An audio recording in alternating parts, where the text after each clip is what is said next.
let's play a game. You guess who used to work at the Gap? Kanye West. Guess who used to sell hot dogs at the mall? Eva Mendes. I heard President Andrew Johnson was a tailor, George Washington was a surveyor, Herbert Hoover was an engineer, Theodore Roosevelt was a rancher, and President Jimmy Carter was a peanut farmer. Hugh Jackman, who plays Wolverine, was a clown. But look who's laughing now. You know what I noticed about successful people? Successful people take a course of action which coincides with their belief or passion. Put your hand up if you work a 9 to 5, or 5 to 9, or just any job which you don't enjoy but takes up half your time. Well, hopefully in a couple weeks, months, days, years time, you'll be able to come back to this video, hear that first line, and keep your hand down. Because how many times have you visualized taking a pen from the manager's desk, or the one the cashier keeps behind the till, the one your supervisor places it strategically in their hair, or the one the security guard keeps behind his ear for extra intimidation, and writing your resignation? Because there's nothing wrong with making an honest living, but be honest, are you honestly living? With this menial job which allows you just to stay afloat, yes, a job, a job, which leaves you just over broke every single month. Living your life just for the weekend, living life just on the weekend, because the other 5 days belong to your manager. You see, there's a big difference between a job and a career. Because in a career, no matter how many hours you work, you do it because it's satisfactory. But in a job, you do it for a salary. Because you're stuck in the rat race. And you know, being stuck in the rat race is one of the biggest of traps, because as a matter of fact, even if you win the rat race, you're still just a rat. See, I understand the need to have a job temporarily, but pursue a career eventually.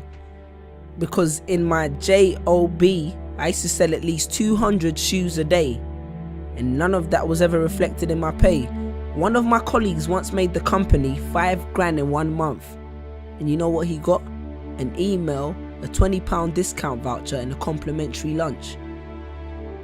And you think you're safe because your job is commission based, until you've been working there for 3 years and the secretary with the short skirt gets a promotion because her and the boss went for dinner real late. I'm sure you can relate. But wait, are we still happy with an extra week holiday and a raise in a salary? Perhaps we need more clarity. Let's look at the statistics. Because the Industrial Revolution was beneficial technologically, but it coerced a lot of people into factories for ridiculous salaries to benefit their families, and that shaped people's mentalities exponentially, and essentially it became the norm to work for someone else by the turn of the century. And I could have regurgitated facts and figures to support this, but I choose not to boast. Plus that would give them nothing to write about in the Huffington Post. Now in 3 years I've had 6 jobs, and that made me think that long term I could never be happy working one of these jobs. And I used to have a rich uncle called Steve, and they say that apple don't fall far from the tree, so maybe subconsciously I was trying to get one of Steve's jobs. I understand more than anyone that a job allows you to pay the bills, make ends meet and survive. But that's exactly what it is, surviving, not living. I hope you're aware of the difference. It's like when you hear but don't listen.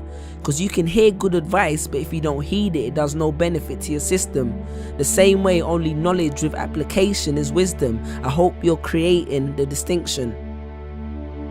Sean Corey Carter said it best. 9 to 5 is how you survive, and I'm not trying to survive. So he strived hard for his dream, and look where it took him.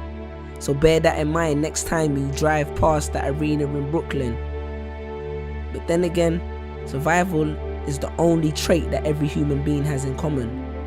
And do not take this as a reason to quit your job, go back home and stare at a computer screen, because a government check plus idleness does not equal success. Success will not fall in your lap. In my family we have a saying. It says, if you really want to grow trees, pray for rain but don't neglect to water your seeds. Chase your dreams. Because I wrote this on the back of a pay slip on the late shift, the grave shift of slave ship for makeshift wages. Google the term corporate sharecropping and you understand what I'm talking about. If somebody wants to do these jobs, then let them. And from the bottom of my heart, I respect them. Because I once met a garbage man who was the happiest man that I've ever met. But don't become a slave to a paycheck, because a job is a safe net, the condom which the system uses to screw you, and none of us would be here if everyone practiced safe sex. Stand tall. And if you're not sure if you're building someone else's dream, maybe this will help. Jerry Giles said, "You will recognize your own path when you come upon it, because you will suddenly have all the energy and imagination you will ever need." And don't be afraid to innovate, because it's not about how much change you make, but rather about how much change you make. Because a business that makes nothing but money is a poor business. So you decide what your life is worth, your passion or your paycheck. Because your playing small does not serve the world. Because what is our deepest fear? It's not that we're inadequate. Our deepest fear is that we are powerful beyond measure. Confucius. Choose a job you love and you will never have to work a day in your life. Peace.